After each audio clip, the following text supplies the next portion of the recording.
Hi guys, welcome back to Physics Wallah. അപ്പൊ ഈ ഓണം എക്സാമിന് മാത്സിലെ ഏറ്റവും വലിയ ചാപ്റ്റർ ആയിട്ടുള്ള ഡിഫറൻസിയേഷൻ എന്ന് പറഞ്ഞ ചാപ്റ്റർ പഠിക്കണോ പഠിക്കണ്ടേ എന്നുള്ള കൺഫ്യൂഷനിലുള്ള ആൾക്കാരുണ്ടെങ്കിൽ നിങ്ങൾ ഈ വീഡിയോ എന്തായാലും കാണാം. അപ്പൊ ചില സ്കൂളുകളൊക്കെ ഡിഫറൻസിയേഷൻ എടുത്തിട്ടുണ്ട്, ചിലർക്ക് എടുത്തിട്ടില്ല. അപ്പൊ എടുത്തിട്ടുണ്ടെങ്കിലും നിങ്ങൾ ഇതുവരെ ആ ചാപ്റ്ററിനെ പറ്റിയിട്ട് ഒന്നും നോക്കിയിട്ടില്ല, അതിൽ എന്തൊക്കെ ഫോർമുലാസ് പഠിക്കാനുണ്ട്, എന്തൊക്കെ റൂൾസ് പഠിക്കാനുണ്ട്, ആ ചാപ്റ്ററിനെ പറ്റി നിങ്ങൾക്ക് ഒന്നും അറിയില്ലെങ്കിൽ ഞാൻ പറയുന്നത് നിങ്ങൾ ആ ചാപ്റ്റർ ഇനി പഠിക്കേണ്ട.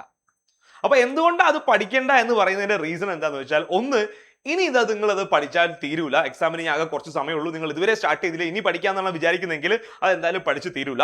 ഓക്കെ, അത്രയും വലിയ ചാപ്റ്റർ ആണ്. അപ്പൊ ഇതിന് മുന്നേ എടുത്ത് നിങ്ങൾ already matrix, determinants, relations and function, inverse trigonometry function, ഈ ചാപ്റ്റർ ഒക്കെ റിവൈസ് ചെയ്യാനുള്ള ഒരു സമയമാണത്. അപ്പൊ ഇനി പറയൂലെങ്കിൽ നിങ്ങൾ ആ ചാപ്റ്റർ വെറുതെ പഠിക്കാൻ വേണ്ടി നിൽക്കണ്ട.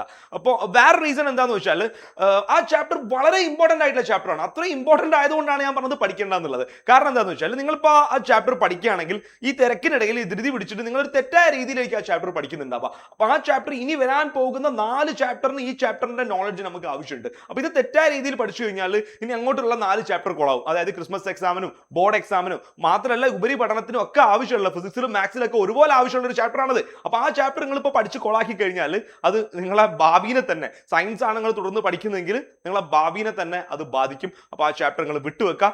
ബട്ട് ഇനി ആ ചാപ്റ്റർ പഠിക്കാതിരുന്നു കഴിഞ്ഞാൽ നിങ്ങൾക്ക് എത്ര മാർക്കാണ് നഷ്ടപ്പെടുക എന്നുള്ളത് നമുക്കൊന്ന് ജസ്റ്റ് നോക്കി നോക്കാം. നോക്ക്, ഈ ചാപ്റ്ററിൽ 6 മാർക്ക് സെക്ഷനിൽ ഒരു ക്വസ്റ്റ്യനും 4 മാർക്ക് സെക്ഷനിൽ 2 ക്വസ്റ്റ്യനുമാണ് വരിക. അപ്പൊ ഈ ചാപ്റ്റർ തന്നെ 2 ഭാഗമായിട്ട് ഡിവൈഡ് ചെയ്ത് കിടക്കുകയാണ്. ഒന്ന് കണ്ടിന്യൂറ്റി എന്ന് പറഞ്ഞ ഭാഗവും പിന്നെ ഡിഫറൻസിയേഷനും. സോ കണ്ടിന്യൂറ്റിന്റെ ആ ലിമിറ്റ്സിന്റെ ഒക്കെ ഭാഗം ഉണ്ടല്ലോ, അതെന്തായാലും നിങ്ങൾ പഠിച്ചു വെച്ചോ. അതാണ് വളരെ ചെറിയൊരു എന്താ പറയുക കൺസെപ്റ്റ് ആണ്. അത് നിങ്ങൾക്ക് 1 മണിക്കൂർ കൊണ്ട് ഇരുന്ന് കവർ ചെയ്യാൻ പറ്റുന്ന ഒരു സംഭവം മാത്രമേ ഉള്ളൂ. അപ്പൊ അതെന്തായാലും പഠിച്ചു വെച്ചോ. അപ്പൊ അത് പഠിക്കുകയാണെങ്കിൽ ഇപ്പൊ മൊത്തം 6, 4, 10, 14 മാർക്കിന്റെ ഭാഗത്തിൽ ഈ 6 മാർക്ക് എന്തായാലും നിങ്ങൾക്ക് നഷ്ടപ്പെടും ആ ചാപ്റ്റർ പഠിച്ചില്ലെങ്കിൽ. പിന്നെയുള്ള 2 ക്വസ്റ്റ്യൻ, ഡിഫറൻസിയേഷന്റെ 2 ക്വസ്റ്റ്യനിൽ ഒരു 4 മാർക്കിന്റെ ക്വസ്റ്റ്യൻ ഡിഫറൻസിയേഷൻ ഉണ്ടാവും, അത് നഷ്ടപ്പെടും. സോ 10 മാർക്ക് ഗ്യാരണ്ടി ആണ് നിങ്ങൾക്ക് നഷ്ടപ്പെടുന്നുള്ളത്. ഔട്ട് ഓഫ് 80 ആട്ടോ ഞാൻ പറയണത്. കാരണം ഈ 4 മാർക്കിന്റെ സെക്ഷനിൽ നിങ്ങൾക്ക് 2 ക്വസ്റ്റ്യൻ സ്കിപ്പ് ചെയ്യാനുള്ള ഓപ്ഷൻ ഉണ്ടാവും. അപ്പൊ ആ 2 ക്വസ്റ്റ്യൻ നിങ്ങൾ സ്കിപ്പ് ചെയ്യാൻ വേണ്ടിയിട്ട് വേണമെങ്കിൽ ഈ 2 ഡിഫറൻസിയേഷന്റെ ക്വസ്റ്റ്യൻ നിങ്ങൾ സ്കിപ്പ് ചെയ്യാം. ഓക്കെ, അപ്പൊ ആ 2 ഡിഫറൻസിയേഷന്റെ ക്വസ്റ്റ്യൻ സ്കിപ്പ് ചെയ്ത് കഴിഞ്ഞാൽ ആ 8 മാർക്ക് എന്തായാലും നിങ്ങൾക്ക് അത് സ്കിപ്പ് ആയി പോകും.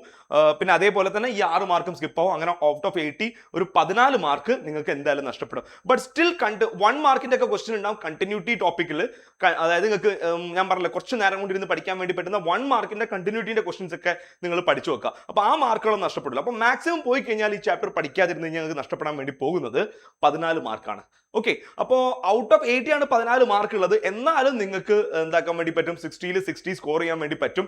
അപ്പോൾ ഇത് ഞാൻ ഏത് കുട്ടികളോടാണ് പറയുന്നത് വെച്ചാൽ, നിങ്ങൾ ആ ചാപ്റ്റർ ഇതുവരെ സ്റ്റാർട്ട് ചെയ്തിട്ടില്ല, എക്സാമിന്റെ കുറച്ച് മണിക്കൂർ മുന്നേ ആ ചാപ്റ്റർ പഠിച്ച് കൊളമാക്കണ്ട എന്നാണ് ഞാൻ ഈ വീഡിയോയിൽ പറഞ്ഞത്. അല്ലാണ്ട് സാർ ആ ചാപ്റ്റർ പഠിക്കുന്നതിന് പഠിക്കാതെ എക്സാമിന് പോകാൻ വേണ്ടി പറഞ്ഞു, ആ രീതിയിലല്ല. നിങ്ങൾ ശരിക്കും ആലോചിച്ച് നോക്ക്, നിങ്ങൾ ഇപ്പോൾ പഠിച്ചു കഴിഞ്ഞാൽ ചിലപ്പോൾ അതൊരു മോശമായ രീതിയിലായിരിക്കും പഠിക്കുന്നത്, അത് ബാക്കിയുള്ളതിന് അങ്ങോട്ടൊക്കെ ബാധിക്കും. അപ്പോൾ ആ ചാപ്റ്റർ നല്ല ഡീറ്റെയിൽ ആയിട്ട് ഇരുന്ന് പഠിക്കും. നിങ്ങൾ ആഫ്റ്റർ ഓണം എക്സാം ഡീറ്റെയിൽ ആയിട്ട് ഇരുന്ന് പഠിക്കും.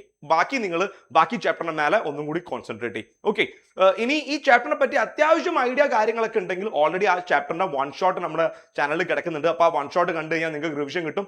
മാത്രമല്ല 1 ഷോട്ടിന് ശേഷം 2 റിവിഷൻസ് വേറെയും പോയിട്ടുണ്ട്. അപ്പോൾ ആ 2 റിവിഷൻസിൽ ആ ചാപ്റ്റർ നല്ല ഡെപ്തിലുള്ള ക്വസ്റ്റ്യൻസും ചെയ്തിട്ടുണ്ട്. അപ്പോൾ നിങ്ങൾക്ക് അത്യാവശ്യം ഐഡിയ ഫസ്റ്റ് ഇയറിനൊക്കെ ഉണ്ട്. പിന്നെ മോശമില്ല, ആ ചാപ്റ്ററിൽ കുറച്ചൊക്കെ ഐഡിയാസ് ഒക്കെ എനിക്ക് ഉണ്ട് എന്നുണ്ടെങ്കിൽ നിങ്ങൾക്ക് റിവൈസ് ചെയ്യാൻ വേണ്ടിയിട്ട് ഇത്രയും കാര്യങ്ങൾ ധാരാളം മതിയാവും. അപ്പോൾ മറ്റൊരു വീഡിയോയിൽ കാണാം. ബൈ.